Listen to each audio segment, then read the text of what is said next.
કેન્દ્રીય કેબિનેટમાં 10 મહત્વના નિર્ણયો પર મંજૂરીની મહોર. કપાસ ક્રાંતિ માટે કેબિનેટ દ્વારા ₹5,659 કરોડ રૂપિયાની ફાળવણી.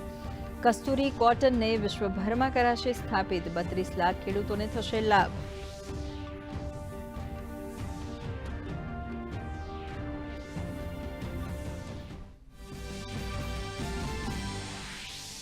કેબિનેટની ગુજરાતને મોટી ભેટ. વધુ 2 સેમિકન્ડક્ટર પ્લાન્ટ બનાવવાની જાહેરાત. ધોલેરામાં સ્થપાશે અદ્યતન display manufacturing plant. Air conditioner, TV, mobile, લેપટોપની ચિપ્સ બનાવતી જાપાનની કંપની સુરત ખાતે પ્લાન્ટમાં કરશે રોકાણ.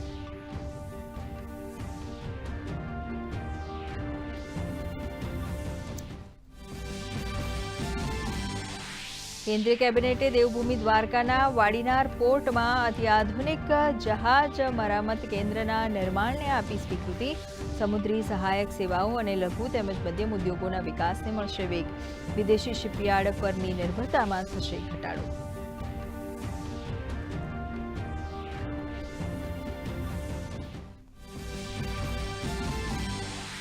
મહેસૂલ વિભાગની ત્રિદિવસીય ચિંતન શિબિરનો આજથી પ્રારંભ. મહેસૂલ ક્ષેત્રે લચીલાપણું લાવવા તેમજ વધુ સુદૃઢ વ્યવસ્થાપન વિકસાવવા થશે સામૂહિક ચિંતન મનન. મુખ્યમંત્રીએ નાગરિકોની સમસ્યાના નિવારણ માટે ઝીરો ટોલરન્સની દિશામાં પ્રયત્નશીલ રહેવા જિલ્લા કલેક્ટરોને કરી હાકલ.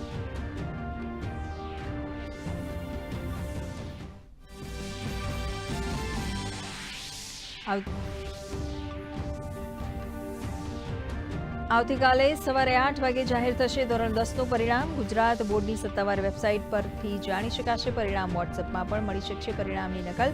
9,07,000થી વધુ વિદ્યાર્થીઓની આતુરતાનો આવશે અંત.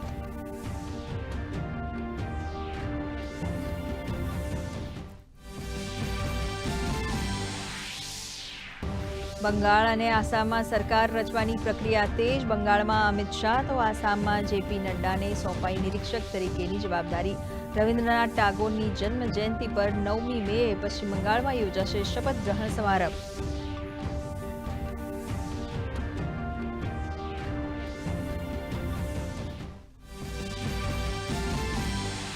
પશ્ચિમ બંગાળના રાજકારણમાં ગરમાવો. મમતા બેનર્જીનો મુખ્યમંત્રી પદેથી રાજીનામું આપવાનો ઇનકાર.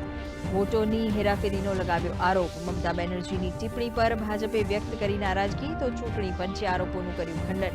સમગ્ર ચૂંટણી પ્રક્રિયાને ગણાવી પારદર્શક અને નિષ્પક્ષ. રાજ્યમાં ભર ઉનાળે વરસાદી માહોલ. અંજારના હીરાપર અને ભુજના મોડસર, મોખાણા સહિતના વિસ્તારોમાં વરસાદ. અમરેલીના ધારી ગીર પંથકમાં હળવા વરસાદી છાંટા. મહીસાગર, દાહોદ, પંચમહાલ સહિત 9 જિલ્લાઓમાં માવઠાની આગાહી.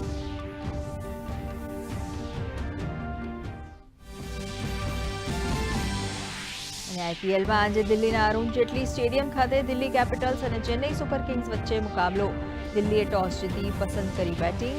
કરુણ નાયરે લીધી નૂર અહેમદની વિકેટ. કેએલ રાહુલ 12 રન બનાવી આઉટ.